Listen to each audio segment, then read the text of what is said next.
This is Unique Divination, and this video is about the major arcana cards, and we're going to be learning them through this journey called the Fool's Journey.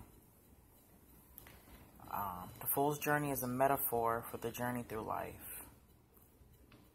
Each major arcana card stands for a stage on that journey, an experience that a person must incorporate to realize his wholeness. Okay? So,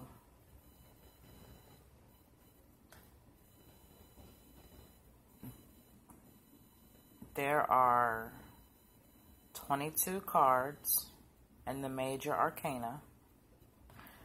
In the recent videos that I've done, I've discussed the 4 suits. I've discussed reversed and upright cards. I've discussed aces through tens as far as their general basic meaning. Okay, so the first card in the Fool's Journey is the Fool. Okay? If you notice, it's a 0 at the top. Okay? The Fool is a card of beginnings. The Fool stands for each of us as we begin our journey of life.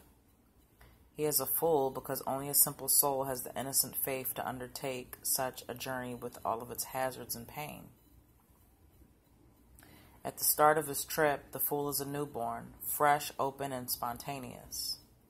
The figure on card 0 has his arms flung wide and his head held high. He is ready to embrace whatever comes his way, but he is also oblivious to the cliff edge he is about to cross. The Fool is unaware of the hardships he will face as he ventures out to learn the lessons of the world. The Fool stands somewhat outside the rest of the major arcana. 0 is an unusual number. It rests in the exact middle of the number system, poised between the positive and the negative. At birth, the Fool is set in the middle of his own individual universe. He is strangely empty, as is the number 0, but imbued with a desire to go forth and learn. This undertaking would seem to be folly, but is it?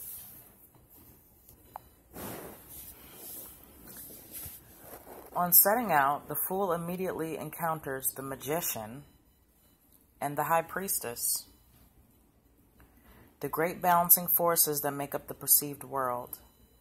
It is a feature of the material universe that as soon as we name some aspect of experience, we automatically evoke its opposite.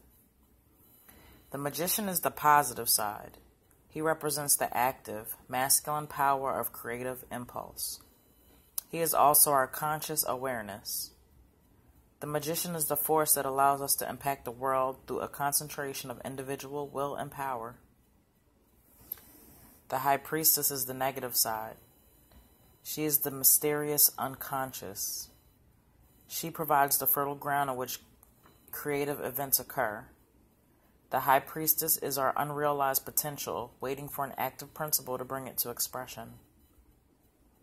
The terms positive and negative do not imply good and bad.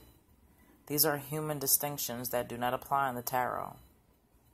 The Magician and the High Priestess are absolutely equal in value and importance. Each is necessary for balance. We may view the negative as our shadow, but without shadows, we cannot see the light.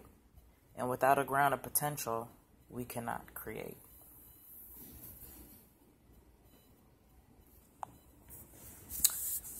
The next card is the Empress. As he grows, the Fool becomes more and more aware of his surroundings. As with most babies, he first recognizes his mother, the warm, loving woman who nourishes and cares for him.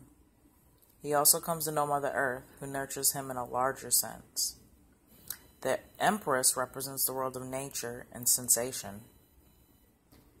A baby delights in exploring everything he touches, tastes, and smells.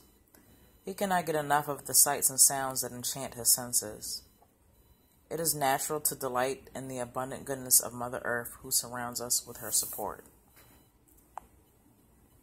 The next person the Fool encounters is the Father in the figure of the Emperor. He is the representative of structure and authority. As a baby leaves his mother's arms, he learns that there are patterns to his world. Objects respond in predictable ways that can be explored. The child experiences a new kind of pleasure that comes from discovering order. The Fool also encounters rules. He learns that his will is not always paramount and that there are certain behaviors necessary for his well-being. There are people in authority who will enforce such guidelines. These restrictions can be frustrating, but through the patient direction of the Father, the Fool begins to understand their purpose.